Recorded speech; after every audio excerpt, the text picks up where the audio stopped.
जय हिंद। आप सबको पता है कि भारत एक अखंड भारत था जो अफगानिस्तान से शुरू होते हुए श्रीलंका और बर्मा तक जाता था। आखिर ये कैसे टूट गया और राज्यों का पुनर्गठन कैसे किया गया, और ये संविधान में इसकी जो चर्चा है 22 भाग में से जो पहला भाग है वो भाग 1 है, इसको हम समझते हैं। देखिए, शासन चलाने के लिए, देश और राज्य का शासन कैसे चलेगा उसको चलाने के लिए जिस किताब का नाम है उसे कहते हैं भारतीय संविधान, जिसे हम पॉलिटी के अंतर्गत पढ़ते हैं। इस किताब में 22 लेसन है। इसके लेसन्स को हम भाग कहते हैं। आप कोई किताब पढ़िएगा तो उसमें लेसन आएंगे, तो इसमें 22 भाग है और उसमें कुछ टॉपिक बाय टॉपिक लिखे गए। जैसे आपके में तीर दे के लिखते हैं ना टॉपिक, उस टॉपिक्स को बोलते हैं अनुच्छेद। तो टोटल आर्टिकल यानी अनुच्छेद 395 है। अगर आप ABCD की बात नहीं करेंगे तो ABCD करेंगे तो ये 25 हो जाएगा। तो ABCD को हम कंसीडर नहीं, हम न्यूमेरिकल वैल्यू कंसीडर कर रहे हैं। अब एक चीज़ होती है आपकी IPC, ताजीराते हिंद दफ़ा 300, ऐसे सुने होंगे आप लोग, इसके बारे में अलग से वीडियो बनाए हुए हैं। IPC क्या कहता है कि पुलिस आपको किसी क्राइम के बाद कैसे लतियाएगी, इसकी चर्चा IPC में है। IPC के टॉपिक्स को हम लोग धारा या सेक्शन कहते हैं। पुलिस लतियाने के बाद कोर्ट में भेज देगी। अब जज साहब आपसे मतलब वो सवाल जवाब करेंगे तो उसकी चर्चा CRPC में, क्रिमिनल प्रोसीजर कोड। तो इसके जो टॉपिक्स हैं उन्हें हम लोग सेक्शन या धारा कहते हैं। तो इस सब के बारे में हम एक अलग वीडियो बनाए हुए हैं। तो ये धारा वगैरह हो गई। अभी हमें समझना है वो पॉलिटी का भाग 1। 22 भाग में से पहला भाग तो अभी खत्म कर लीजिएगा, आपको खुद ही समझ में आ जाएगा ये पॉलिटी उतना टफ नहीं है जिन्हें अपना टफ बना दिया गया है। तो भाग 1 जो है, इसमें क्या एक ही भाग में क्या पूरे के पूरे 395 अनुच्छेद तो आएंगे नहीं, कुछ ही अनुच्छेद आएंगे भाग संख्या 1 में। तो भाग 1 में हम देखते हैं वो कि भाग 1 में जो अनुच्छेद आते हैं यानी टॉपिक आते हैं वो 1 से 4 तक आते हैं। यानी भाग 1 कंप्लीट कर लिए तो 1 से 4 तक आप समझ जाएंगे, और इसी को समझेंगे कि कैसे भारत टूटा, अखंड भारत से कैसे अफगानिस्तान टूटा, बर्मा टूटा, बांग्लादेश और पाकिस्तान कैसे सब अलग हो गए। इस जो भाग 1 का नाम है, एक्चुअली संविधान जो था ना वो इंग्लिश में लिखा गया था, बाद में उसे हिंदी में ट्रांसलेट किया गया था। तो भाग 1 का नाम है यूनियन एंड इट्स टेरिटरी। जो संघ है वो भारत का एक जो संघ है और उसका क्षेत्रफल कहाँ कहाँ तक है, राज्य क्षेत्र मतलब एरिया कहाँ कहाँ तक है जहाँ भारत के नियम लगेंगे। तो ये तो चैप्टर 1 की बात हो गई। अब इसमें क्या क्या लिखा गया है वो अनुच्छेद के हिसाब से। तो पहला अनुच्छेद यानी फर्स्ट आर्टिकल में क्या लिखा गया है, तो इसमें 3 बातें लिखी गई हैं। पहले आप नॉर्मली तीनों बातों को समझिए। अनुच्छेद 1 यानी आर्टिकल 1 में पहली बात जो लिखी गई है, भारत राज्यों का एक संघ है यानी यूनियन है। भारत, यहाँ पे ना इंडिया और भारत दोनों शब्द है, लिखा गया है कि इंडिया यानी भारत। तो सुप्रीम कोर्ट में भी यह पिटीशन किया गया था कि भारत का नाम इंडिया से हटाकर भारत कर दिया जाए, क्योंकि हर जगह भारत का प्रयोग होता है। हम कहते हैं भारत माता की जय, नहीं कहते हैं इंडिया माता की जय। हमें भारत रत्न दिया जाता है। राष्ट्रीय गान में भी जनगण मन अधिनायक जय है, भारत भाग्य विधाता। हर जगह ही आप जहां भी देखेंगे वो भारत ही प्रयोग ज्यादा होता है। तो सुप्रीम कोर्ट ने कहा कि यह फालतू का पिटीशन है। सुप्रीम कोर्ट ने कहा कि इसका कोई औचित्य नहीं है, क्योंकि संविधान में ऑलरेडी कह दिया गया इंडिया डेट इज भारत, तो दोनों ही नाम कंसीडर है आपके भारत के लिए। तो भारत जो है वो देश नहीं है, यहां क्या कहा गया है, यूनियन ऑफ स्टेट, राज्यों का एक संघ है। अब संघ और फेडरेशन में कुछ अंतर होते हैं, पहले उसे समझ जाइए। देखिए, हम लोग फेडरेशन में नहीं आते हैं, हम लोग आते हैं यूनियन में। 3 चीजें होती हैं, एक होता है कॉन्फेडरेशन, एक होता है फेडरल और एक होता है यूनियन। तो हम लोग आते हैं यूनियन में। कॉन्फेडरल उसे कहते हैं परिसंघ हिंदी में, जिसमें छोटे छोटे राज्य आपस में जुटकर और अपनी थोड़ी थोड़ी शक्तियां केंद्र सरकार को देकर एक देश का निर्माण करते हैं। यह परिसंघ बड़ी कमजोर होता है, इससे कोई भी देश आसानी से अलग हो जाते हैं। लेकिन फेडरल थोड़ा सा अलग होता है। फेडरल में राज्य मिलकर एक देश का निर्माण करते हैं और हर राज्य जो होते हैं वो अपनी कुछ शक्तियां देश को दे देते हैं और कहते हैं कि भाई साहब आप इन शक्तियों का प्रयोग करिए। लेकिन फेडरल और कॉन्फेडरल दोनों में देखिए, कॉन्फेडरल का ही थोड़ा सा सभ्य रूप, थोड़ा शक्तिशाली रूप फेडरल है। फेडरल में कोई भी राज्य उस देश से अलग हो सकता है, और यूनियन एक ऐसा देश होता है जिसमें राज्य अलग नहीं हो सकते। तो मेन यही अंतर है कि फेडरेशन वह राज्य होता है जिसमें कोई भी राज्य अलग हो सकते हैं उस देश से। यूनियन एक ऐसा देश होता है जिसमें कोई अलग नहीं हो सकता। कॉन्फेडरल ऐसा होता है जिसमें जब मन तब अलग हो सकते हैं। तो भारत फेडरल नहीं है, भारत एक यूनियन है। यहाँ के कोई भी राज्य भारत से अलग नहीं हो सकते हैं। जम्मू कश्मीर एड़ी चोटी लगाते रह गया, उसे समझ में आ गया कि अलग होने वाले रहे नहीं है, चाहे वो 7 सिस्टर के लोग हो जाए, जो राज्य पहले थोड़ा सा मांग उठा था उन लोग का भी।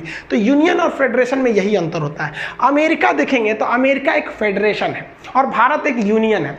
अमेरिका फेडरेशन इसलिए है कि इसके जो राज्य हैं एक समझौता करके एक देश का निर्माण किए हैं, अतः समझौता टूटा तो ये राज्य टूट जाएंगे। कई बार अमेरिका टूटा भी है। अभी जो 50 राज्य है ना, तो आप देखेंगे उन 50 राज्यों का संविधान अलग है, उन 50 राज्यों का झंडा अलग है, उन 50 राज्यों की नागरिकताएं अलग है। तो ये देखिए हम यहाँ पे 50 राज्यों का झंडा लगा दिए, जैसे यहाँ पे अलास्का का है, एरिजोना का है, यहाँ पे कई राज्य हैं, इसके टेक्सास है, जॉर्जिया है। तो सब राज्यों का झंडा अलग है, करेंसी एक ही रहेगी, फ्लैग वगैरह अलग रहते हैं। तो ये फेडरेशन है। अगर कल को चाहता है फ्लोरिडा, जैसे ये फ्लोरिडा यहाँ राज्य है, इसका झंडा इस टाइप का है, चाहेगा कि अमेरिका से अलग हो जाए तो समझौता तोड़ के अलग हो सकता है फेडरेशन। लेकिन ये फेडरेशन पढ़े लिखे लोगों में सफल होता है, अनपढ़ लोगों में ये फेडरेशन सफल नहीं हो पाएगा।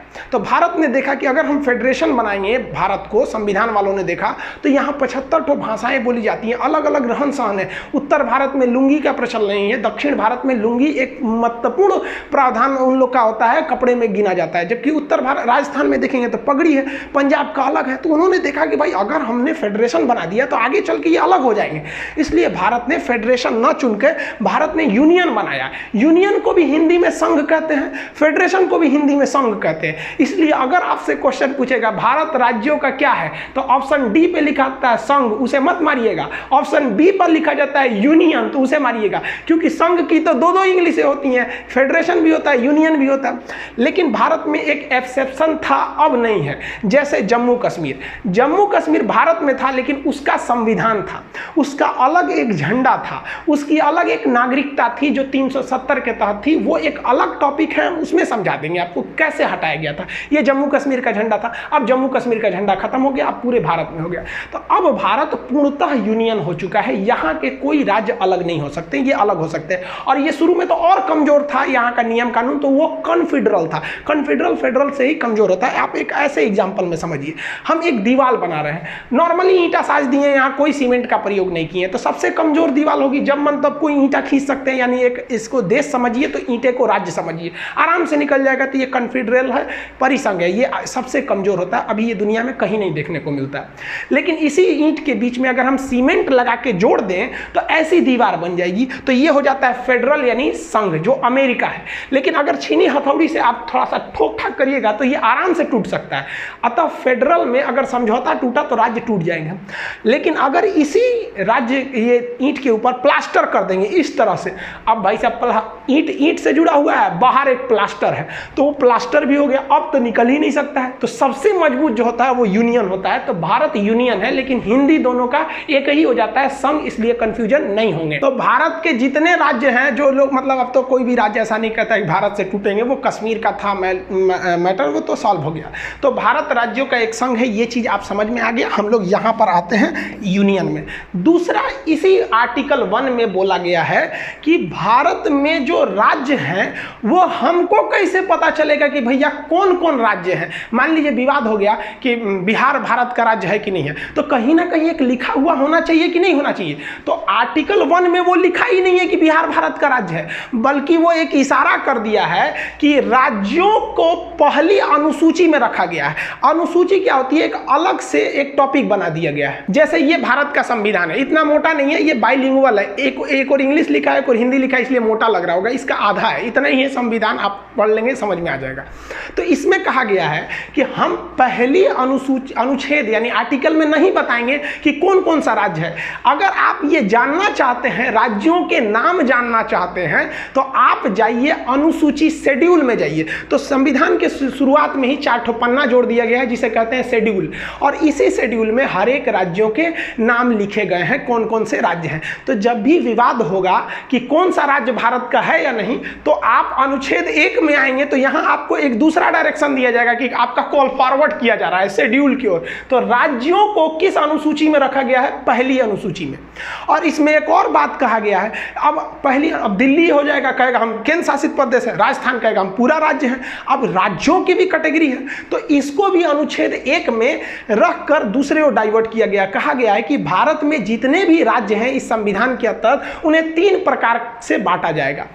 जो बड़े राज्य हैं जिनका अपना खुद का क्षेत्रफल बड़ा है उन्हें हम स्टेट कहेंगे, वर्तमान में 28 हैं। जो छोटे छोटे राज्य हैं लेकिन राष्ट्रीय महत्व के हैं तो उन्हें हम यूनियन टेरिटरी यानी केंद्र शासित कहेंगे। ये दूसरा टाइप का हो गया। अभी 8 केंद्र शासित हैं, आगे समझा देंगे। और तीसरा टाइप हो जाएगा अर्जित क्षेत्र। वर्तमान में भारत के पास कोई भी अर्जित क्षेत्र नहीं है। जैसे मान लिया कि पाकिस्तान में बलूचिस्तान की मांग हो रही है, भारत वहां पे स्वतंत्र करा के उसे कह दे कि नहीं बलूचिस्तान पे मेरा कंट्रोल रहेगा, तो वो इसमें आ जाएगा अर्जित क्षेत्र में। इसलिए देखिए संविधान वाला कितना होशियार था, एक टॉपिक बना के गया है सब, क्या चीज की अर्जित क्षेत्र, भले उसमें है या नहीं है लेकिन एक मौका मिलेगा तो हम छोड़ेंगे नहीं, अर्जित क्षेत्र ला सकते हैं यहाँ पर। तो आप मोटा मोटी समझेंगे तो आप यहीं पे देखेंगे तो भारत राज्यों का यूनियन है। इसमें कौन कौन से राज्य आते हैं वो यहां बताया गया है कि ये पता करने के लिए अनुसूची 1 में जाइए। और साथ ही साथ उनमें कैटेगरी कौन कौन सी है, तो इसमें बोला गया है 3 प्रकार की कैटेगरी होती है और भारत राज्यों का एक यूनियन है। तो अनुच्छेद संख्या 1 कंप्लीट हो गया। अब 2 समझते हैं। आर्टिकल 2 में कहा गया है, अनुच्छेद 2 में, कि संसद को यह अधिकार है कि भारत के बाहर अगर कोई देश है तो उसे वो भारत में मिला सकता है, या किसी देश का कोई टुकड़ा है जो मिलना चाहता है उसे मिला सकता है। यानी अनुच्छेद 2 कहता है कि संसद राष्ट्रपति के पूर्व अनुमति का मतलब यह नहीं होता है कि राष्ट्रपति से पूछेगा। देश में राष्ट्रपति की उतनी ही अहमियत है जितना परिवार में फूफा जी की अहमियत होती है। वो नाराज हो न हो इससे किसी को फर्क नहीं पड़ता है। तो यहां तो इज्जत देने के लिए भले लिख दिया गया है कि पूर्व अनुमति, लेकिन एक्चुअली में यह होता है उन्हें बस सूचना दे दिया जाता है कि हम फला राज्य को मिलाने जा रहे हैं। सपोज नेपाल बड़ी कूद रहा है यहाँ पर। अब मान लीजिए, हम समझने के लिए बोल रहे हैं भाई, नेपाल के लोग आप बुरा नहीं मानेंगे, हम समझाने के लिए बोल रहे हैं। मान लीजिए नेपाल को लगा कि नहीं भारत में मिल जाना चाहिए, तो संसद राष्ट्रपति को सूचना देंगे, अरे राष्ट्रपति जी पहाड़ी पे बैठल है। कौन पहाड़ी है? भिकना पहाड़ी नहीं, रायसीना की पहाड़ी। तो रायसीना की पहाड़ी पे उनको फोन कर देंगे, मोदी जी राष्ट्रपति साहब जा रहे हैं नेपाल को मिलाने, तो क्या करेंगे? हाँ ना कहिए नहीं सकते, ना कहेंगे तो उन पर महाभियोग लग जाएगा। राष्ट्रपति को प्यार से लतिया देना महाभियोग कहलाता है। अनुच्छेद 61 में ये बाद में बताएंगे। तो राष्ट्रपति को सूचना दे दिया जाता है कि हम जा रहे हैं करने के लिए, और उसके बाद संसद उसे आराम से मिला देती है। और ऐसा किया भी गया है। 16 मई 1975 को सिक्किम जो था, ये सिक्किम हम लोग का था ही नहीं, ये एक दूसरा देश था। सिक्किम स्वतंत्र था, इसके ऊपर था तिब्बत। चाइना ने तिब्बत पर कब्जा कर लिया 1959 में, और यहाँ के लोगों को इतना कूचा, और परिवार में 4 आदमी है ना, तो एक को उधर भेज दिया, एक को इधर छितार दिया यहाँ पर। और तिब्बत में तिब्बत के लोगों की कमी हो गई, तो तिब्बत से कभी मांग ही नहीं उठती है स्वतंत्र करो हमें। तो सिक्किम देखा कि ससुरा हमरो कब्जा कर लेगा, हम तो अपने इतनी चुकी हैं, हमको मारेगा तो खत्म हो जाएंगे। तो भारत से कहा कि हम आप में मिल जाते हैं, लेकिन आप ऐसा तो नहीं कीजिएगा कि हमारे 4 आदमी के परिवार है तो एगो को केरला भेज दीजिए, एक को राजस्थान, 2 को अंडमान भेज दीजिए। तो भारत ने कहा कि देखिए भाई, हम वसुधैव कुटुंबकम के रहने वाले हैं, यदि आप हमारे में मिलेंगे तो आपको वो सारे अधिकार दिए जाएंगे जो भारत के अन्य जितने राज्य हैं उन्हें ये अधिकार प्राप्त हैं। तो इस प्रकार सिक्किम राजी हो गया। तो 16 मई 1975 को सिक्किम भारत का 22वां राज्य बन गया। समझ में आ गया कि नहीं आ गया? लेकिन सिक्किम डायरेक्ट नहीं बना था, सिक्किम उसके लिए कुछ काम किया था। पहले वो ट्राई किया था कि भारत में हमें रहना ठीक है कि नहीं। तो इसके लिए संविधान में 35वां संशोधन किया गया 1974 में, और सिक्किम को एक सह राज्य बनाया गया कि वो ना मेरा राज्य है ना पड़ोसी है, वो विदेशी है लेकिन हमारी तरह एकदम सह राज्य, मतलब एक साथ को स्टेट की तरह व्यवहार करेगा। और इसके लिए संविधान में एक स्पेशल अनुच्छेद जोड़ा गया था, अनुच्छेद 2 का ए। लेकिन बाद में सिक्किम के लोगों को लगा कि नहीं, ये तो भारत एकदम हमारी तरह है, तो सिक्किम को अगला संशोधन करके 36वां संशोधन 1975 में करके सिक्किम को भारत का 22वां राज्य बना दिया गया। आज सिक्किम के लोगों, हम सब सिक्किम के लोग भी को पता है कि उनके साथ कोई भेदभाव नहीं किया जाता है। हम लोग भी जब इलाहाबाद में पढ़ते थे तो 1-2 दोस्त हम लोग के थे सिक्किम के, कोई भेदभाव नहीं किया जाता। वो लोग भी एकदम भारत को अपना समर्पित रहते हैं। ये भारत है, यहाँ जो आएगा वो इस जमीन को चूमेगा। जो यहाँ आया वो इस सौभाग्य हम लोग का, जो इस पावन धरती पर हम लोगों ने जन्म लिया। तो सिक्किम भारत का 22वां राज्य बन गया। तो अनुच्छेद 2 क्या कह रहा है? विदेशी राज्य को भारत में मिला लो। अब अनुच्छेद 3 क्या कहता है? भाई, एक तो कह दिया भारत राज्यों का यूनियन है, 2 कह दिया विदेशी को मिला लो। और अनुच्छेद 3 कहता है कि कि संसद वर्तमान में भारत में जितने राज्य हैं उनमें तोड़ फोड़ कर सकता है। यानी किसी राज्य का नाम बदल सकता है।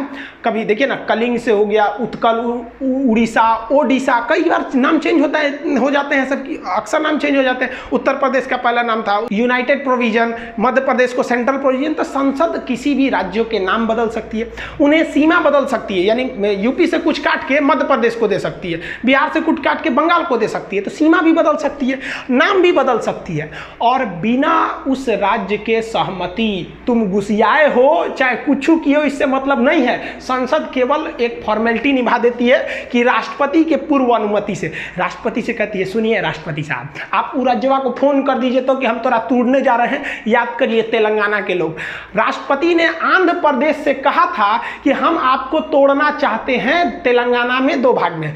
आंध्र प्रदेश के लोगों ने, वहां की असेंबली ने इसका पूरा विरोध किया था। असेंबली से पास नहीं हुआ था कि हमें तोड़ा जाए, लेकिन 2014 में चूंकि इलेक्शन थे और डिमांड था वहां पर, तो इसलिए वो राज्य तुम जाओ उससे कोई मतलब नहीं है। ये यूनियन है, यूनियन में केंद्र को ज्यादा शक्ति है। और संसद ने साधारण बहुमत यानी 50% से पास कर दिया कि आंध्र प्रदेश को तोड़ा जाएगा। आंध्र प्रदेश टूट गया। तेलंगाना में आंध्र प्रदेश के लोग चिल्लाते रह गए, काहे तोड़ा, तेलंगाना टूट के अलग हो गया। तो अनुच्छेद 2 कहता है कि विदेशी को मिलाइए, और 3 कहता है जो मिलल है तो उन्हें को घोर घार के थूर थार के जैसे करना है करिए, बिना उस राज्य की अनुमति के। इसके कुछ छोटे छोटे एग्जाम्पल देखिए। मध्य प्रदेश से तोड़ दिया गया छत्तीसगढ़ को 1 नवंबर सन 2000 को। उत्तर प्रदेश से तोड़ दिया गया उत्तराखंड को 9 नवंबर सन 2000 को। और बिहार से तोड़ दिया गया झारखंड को सन 15 नवंबर सन 2000 को। और जम्मू कश्मीर के लोग चिल्ला रहे थे 370। अरे भाई साहब, आप पढ़े, क्लास काहे नहीं किए? असल में उस समय हम यूट्यूब पर क्लास नहीं लेते थे। अगर यूट्यूब पर क्लास लेते ना तो उन लोग को पता रहता कि भाई साहब इतना मत कूदो, क्योंकि अनुच्छेद 3 कहता है कि बिना राज्य की अनुमति है तुमको तोड़ देंगे। तो जम्मू कश्मीर के लोग जो कहते थे कि हम अपना देश बनाएंगे, अरे भाई साहब अब तो आप राज्य भी नहीं रहे, केंद्र शासित हो गए।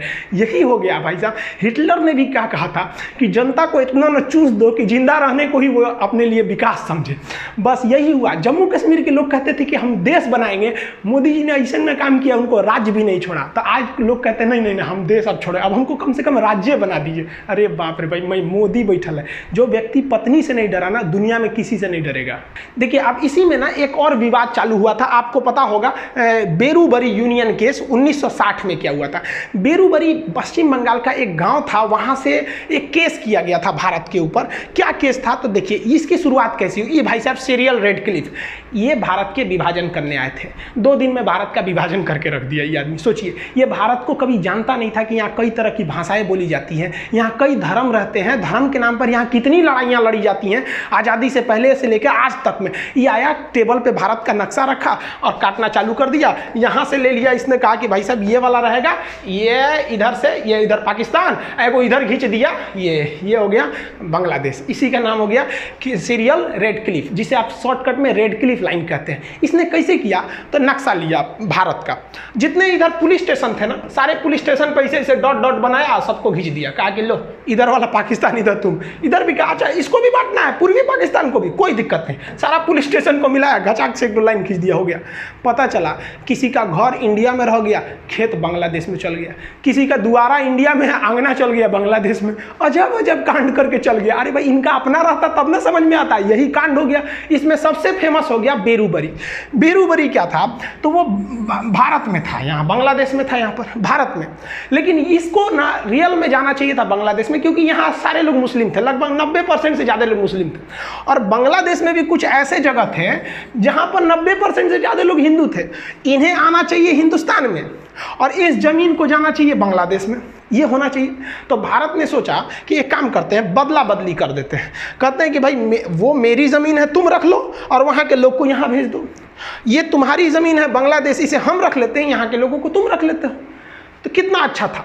लेकिन जब ये मामला गया तो सुप्रीम कोर्ट में नेहरू जी ने, उस समय नेहरू जी प्रधानमंत्री थे, उन्होंने सोचा कि आराम से करा लेंगे। खान सर तो बताइए किए हैं कि संसद कुछ भी कर सकती है, राज्यों के नाम परिवर्तन सीमा कर सकती है।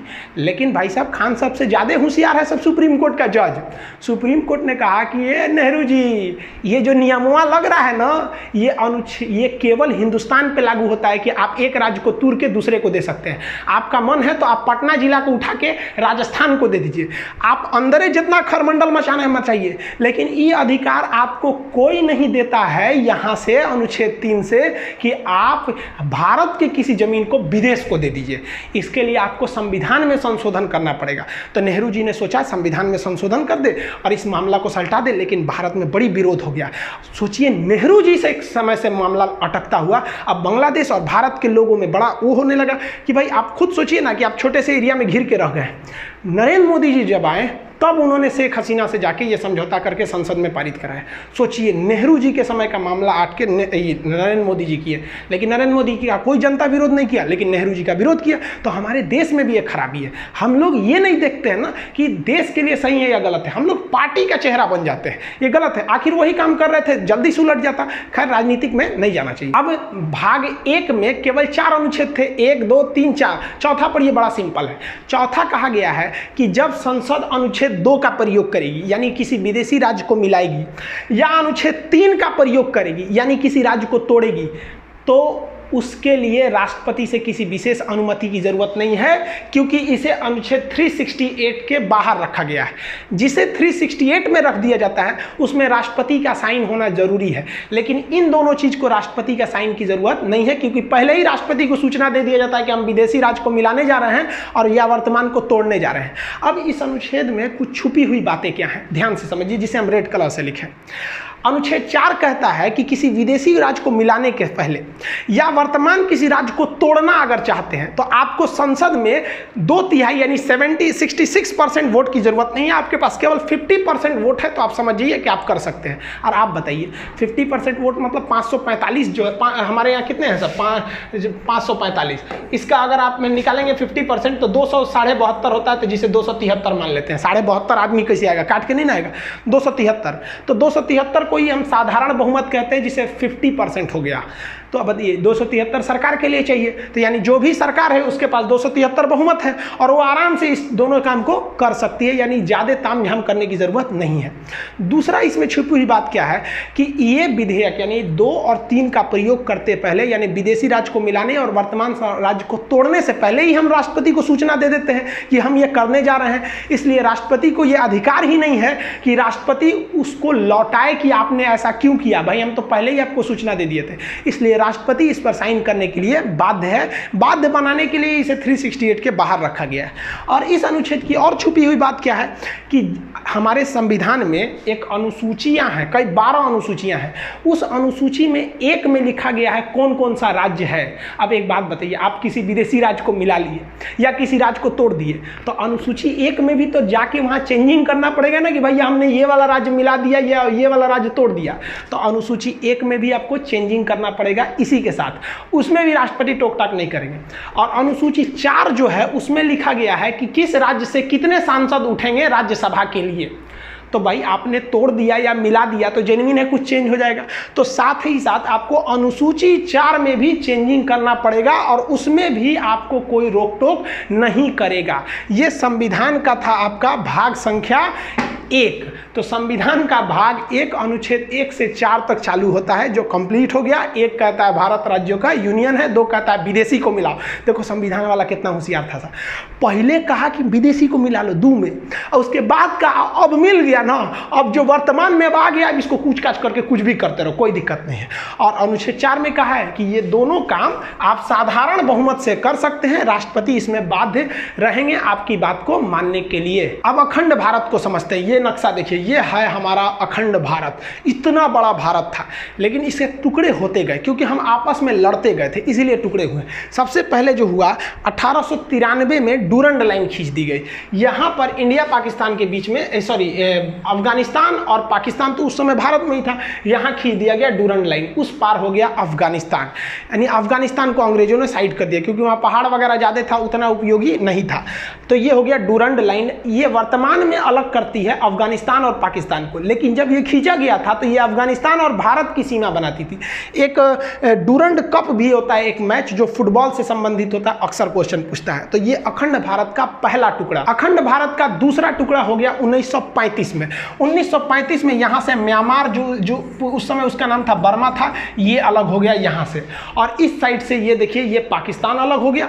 अब पाकिस्तान का विभाजन इस आधार पर हुआ था कि जिधर मुस्लिमों की संख्या ज़्यादा है उसे पाकिस्तान बना दिया जाए। तो इधर भी मुस्लिम ज़्यादा थे तो ये हो गया पश्चिमी पाकिस्तान और ये हो गया पूर्वी पाकिस्तान, जो आगे जाकर बांग्लादेश हो गया। इस पर एक अलग वीडियो बना दिए हैं, बांग्लादेश कैसे अलग हुआ था। अब बच गया हिंदुस्तान इतना बढ़िया।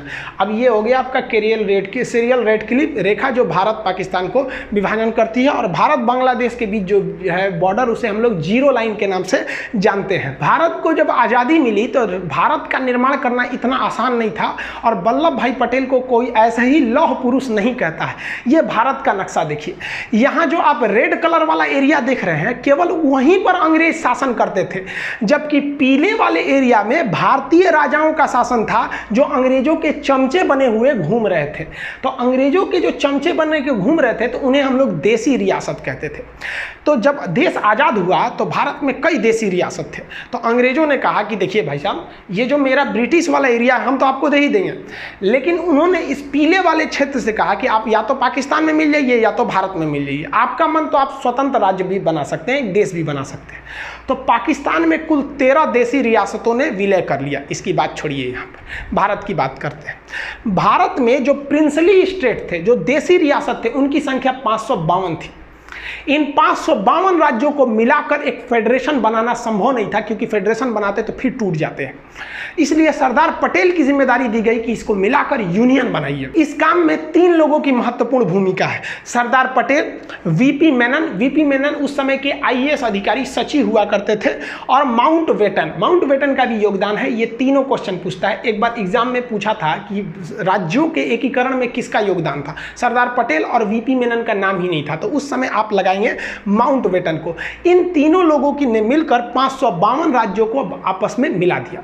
लेकिन 3 राज्य ससुरे बड़ी मनबड़ था सब। अब वो 3 राज्य कौन कौन से, तो भाई एक हैदराबाद, यहाँ देखिए ये जो देख रहे हैं ना, ये पहले एक स्टेट हुआ करता था हैदराबाद, आज भले एक शहर है, एक स्टेट हुआ करता था। हैदराबाद के राजा का अलग ही डिमांड था, उनको अलग राज्य चाहिए था। अरे भाई साहब, भाई ये अलग देश कहाँ बनाएंगे बिचुआ में से, यहाँ से अलग देश के लिए। लेकिन यहाँ पर अराजकता फैल गई, मारपीट बहुत होने लगा। तो सरदार पटेल ने चारों ओर से पुलिस भेज दिया। चारों ओर से वो आर्मी थी, पुलिस की वर्दी में गई थी, जिसका नाम दिया गया ऑपरेशन पोलो। ऑपरेशन पोलो के तहत हैदराबाद को भारत में मिला दिया गया। इनके स्वतंत्र देश का सपना हमेशा के लिए टूट गया यहाँ पर। तो ये ऑपरेशन पोलो सफल हुआ। दूसरा ये वाला राज्य था जूनागढ़। जूनागढ़ क्या था कि जूनागढ़ की जनसंख्या जो थी, अधिकतर जनसंख्या हिंदू थी, लेकिन वहाँ के राजा जो थे वो मुस्लिम थे। तो जूनागढ़ ने कहा कि नहीं भाई, हम पाकिस्तान में जाना चाहते हैं। अरे भाई साहब, तू यहाँ से पाकिस्तान में कैसे जाएगा। तो सरदार पटेल ने जूनागढ़ में रेफरेंडम करा दिया, जनमत संग्रह। वहाँ के लोगों से पूछा आप कहाँ रहना चाहते हैं। ज़्यादातर लोगों ने कहा हिंदुस्तान में रहना चाहते हैं। बस जैसे हिंदुस्तान में रहना चाहते हैं, ये वाला भी मैटर सॉल्व हो गया। लेकिन अलग मैटर हो गया जम्मू कश्मीर के साथ। जम्मू कश्मीर की सिचुएशन थोड़ी अलग थी। यहाँ जनता ज़्यादातर मुस्लिम थी, लेकिन राजा हिंदू थे, राजा हरि सिंह।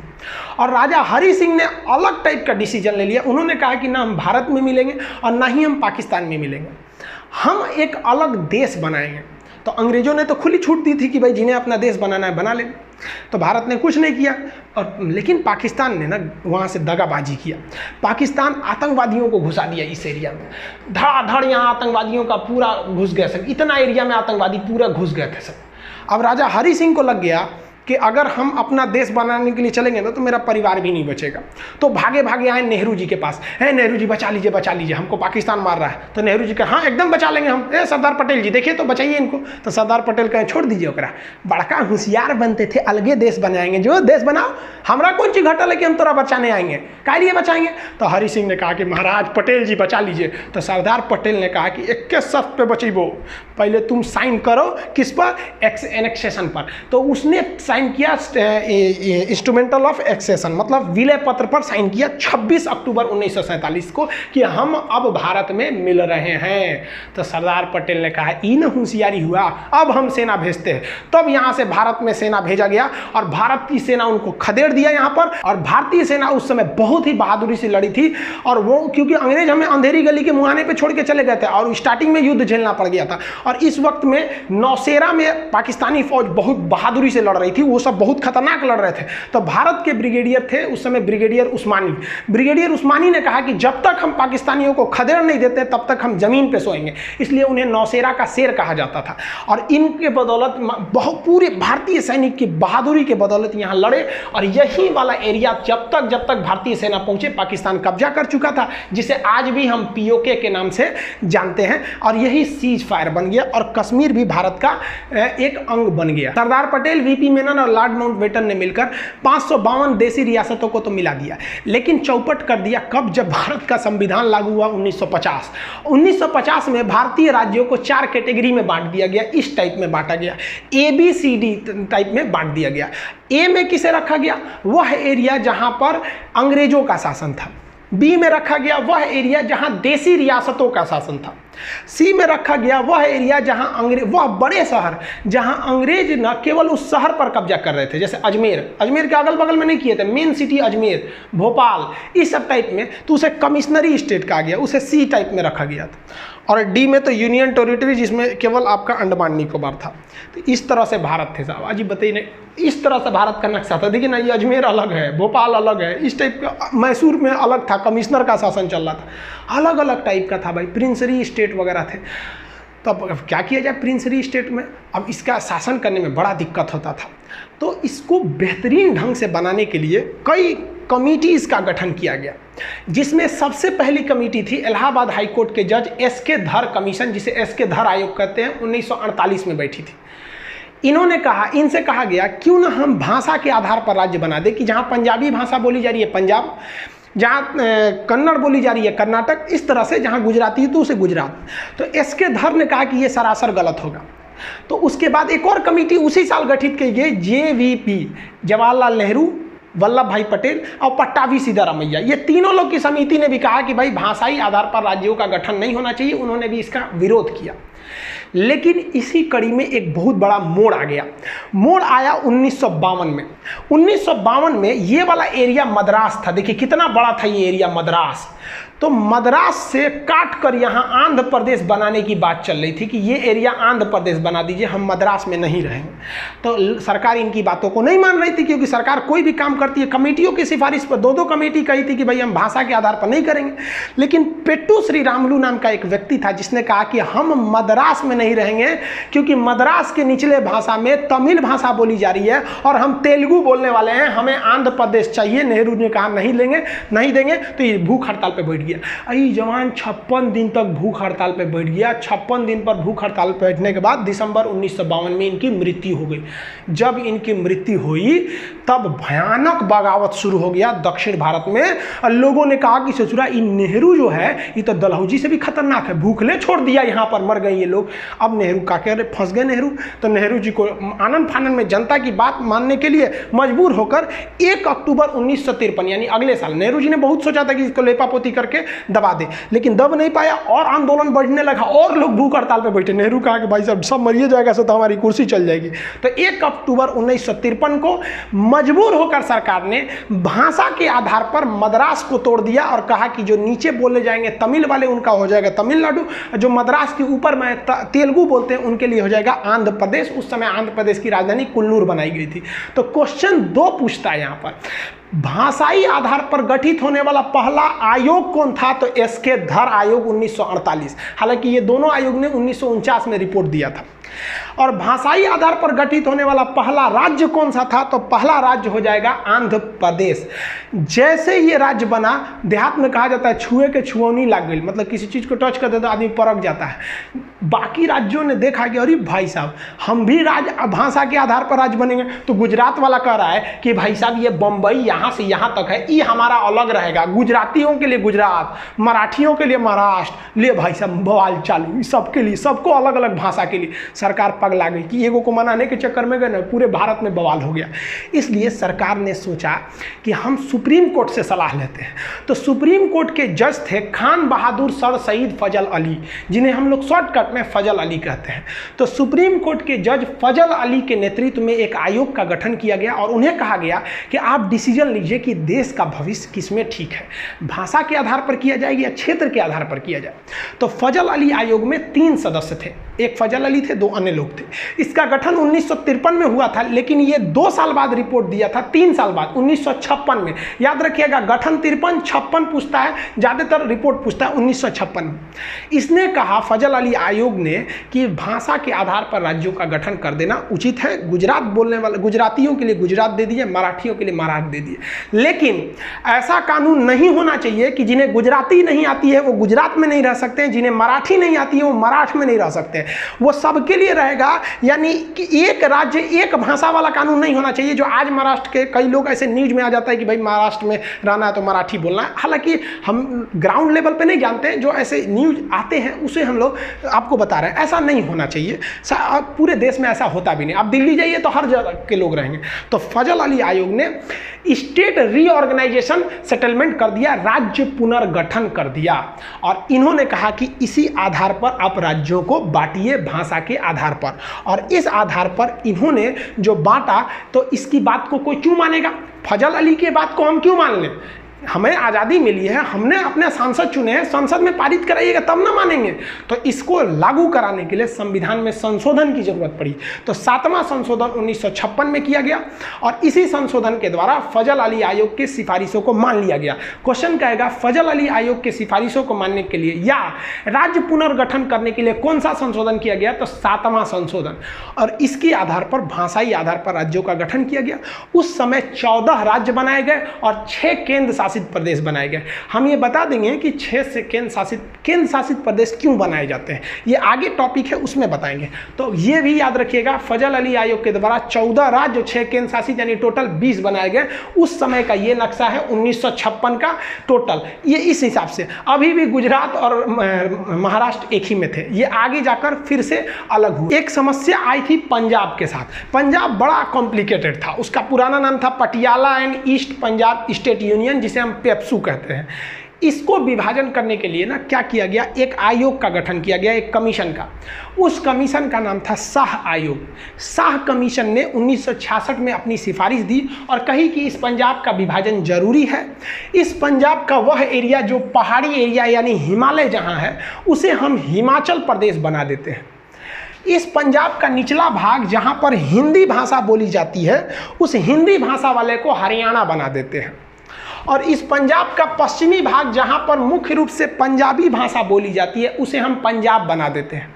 और पंजाब और हरियाणा के बीच एक कॉमन एरिया बना देते हैं जो दोनों की राजधानी रहेगी, जिस पर किसी का अधिकार नहीं रहेगा, उस पर राष्ट्रपति का अधिकार रहेगा, केंद्र शासित प्रदेश रहेगा, यूनियन टेरिटरी यानी यूटी बना दिया जाएगा, उसे चंडीगढ़ कह देंगे।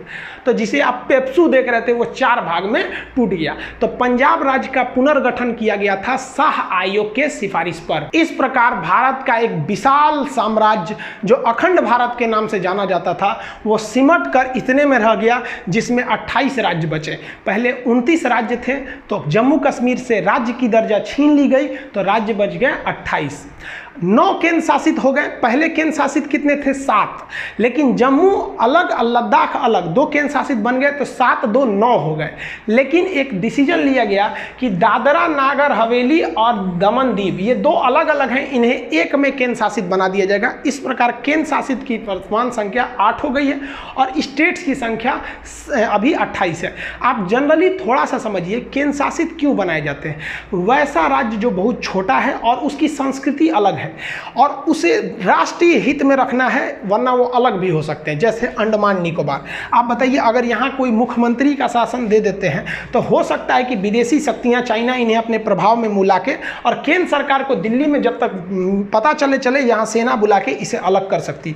इसलिए सरकार ने इसे केंद्र शासित बना दिया कि यहाँ मुख्यमंत्री रहेगा नहीं, सीधे यहाँ क्या हो रहा है ये दिल्ली डिसाइड करेगी। जैसे यहाँ लक्षद्वीप पाकिस्तान इधर से आके भी मिला सकता है, मुख्यमंत्री को पैसा वैसा दे देगा, कहे कि तुमको और कर देंगे, भाई कुछ भी हो सकता है। इसलिए कहा गया भाई साहब यहाँ तुम ताम झाम करबे नहीं करो, यहाँ का सारा डिसीजन दिल्ली लेगा।